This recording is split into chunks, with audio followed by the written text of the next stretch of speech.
Hello, welcome back to my channel, Checks, Captures, Threats. Today's video is episode 21 of Gambits Galore, and it's going to be a Grandmasters game we're going through. Not one of my own, but Hikaru's as well. When he was quite young, I think it was 2011 or so, so quite a time ago, against Dmitry Guruevich, so maybe someone around that level at the time as well.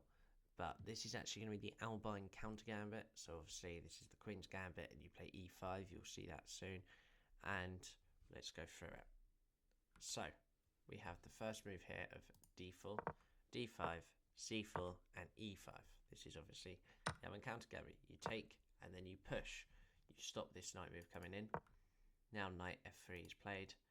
All classic moves here. Knight c6, obviously protecting this. And now you're supposed to French chateau here as white. We get knight to e7 and then knight to g6. Queen comes out to a4. We're out of the book now. And bishop d7. I love this move, as obviously it's just very simple, attacking the queen whenever it pleases to. We could technically take this pawn really right now, but we don't. Instead we play bishop c5. Now, bishop g5. This is again attacking the queen, so you've got to push that f6. Not the best way. I feel like if you do this, it completely opens up the king, kind of telling them that you're going to be castling queenside, should I say. So, anyway, we actually get queen b5. Obviously, you take here, and then actually a point up, should I say, sorry, as white. So, bishop goes back, and now we get these captures, and now we get the move c5, and now we get a miss here, actually, and you actually were supposed to take here, because after this, there is probably some sort of action that is actually pushed, but it's still down as black. But we get queen b3, and actually white is now 2 points up, so a very good start for white here. And after a few captures, now Dmitry is a point up, so you get a few moves here, and the knight hasn't come out. That's the only thing. This was actually about even here. This wasn't the best move. It just doesn't really attack that much, I don't think.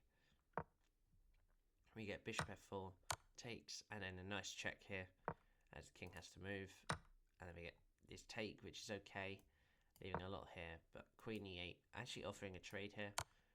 But we get check after the king moves. The queen moves back, so not giving up the trade. This queen is so much better right now. Queen goes to g6. The bishop has to retreat here. And then after bishop e6, knight c3, a very nice move. Obviously looking to come into here. Rook d8 here. The king moves, which I think messes up the tempo for white, as now it's quite level here. And now this is where you're going to see a few mistakes, a few blunders, great moves, brilliant moves in its next selection of 10 moves. So knight f2 check has to take really, because although it would have been discovered, should I say, with the knight. And after this pawn push, the king moves. We get rook d1, not the best move, and then a blunder here, as now the bishop can come in now. And after f5, knight d5, and now white's back in it. And then after rook e8, we get bishop e3, take, and now Dmitry is still a point up. We get queen f5, again not the best move I do, especially don't like it with this, but we get the move queen f6 check, which just doesn't work. As in this position, this is a much better rook, I would say, for white. And you see here, great moves all over the place. Could have won a pawn there, didn't. And now we get a few captures. Has to play that to protect the knight. After moves back, there's checks here. Wins the pawn, attacking this knight. Knight has to move. He gives a check. Bishop comes back. We push the pawn to protect this bishop. Pawn comes up. The bishop comes across. We have b4 played. After this, attacking this knight, we get a sacrifice. Comes back, obviously trying to do this, which still works after here, as it's a fork.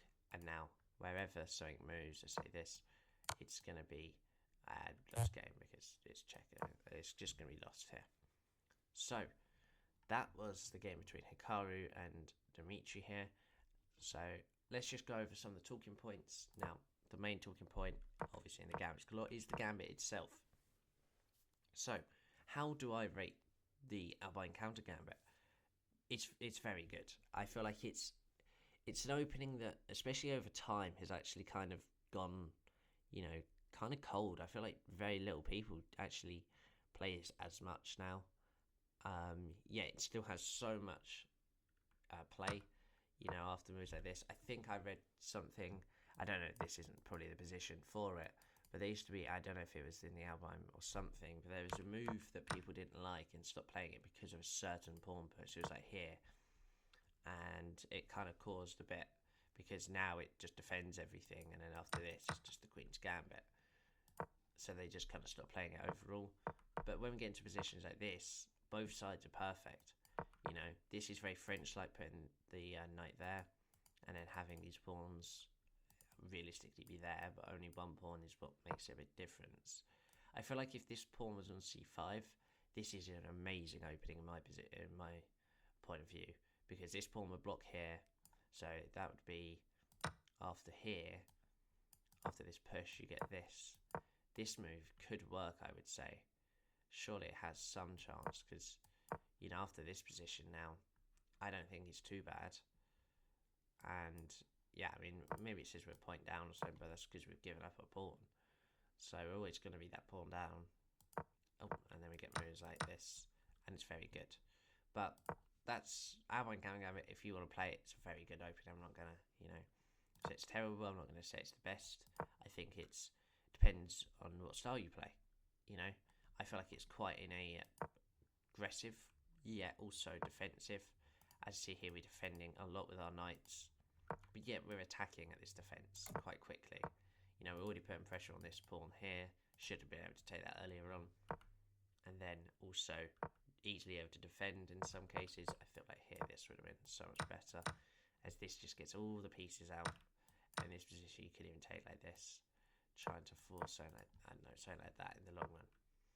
But anyway, that is going to be it for today's video. That was Hikaru and Dimitri's game on the Albin counter Gambit in the Gambits Galore episode 21.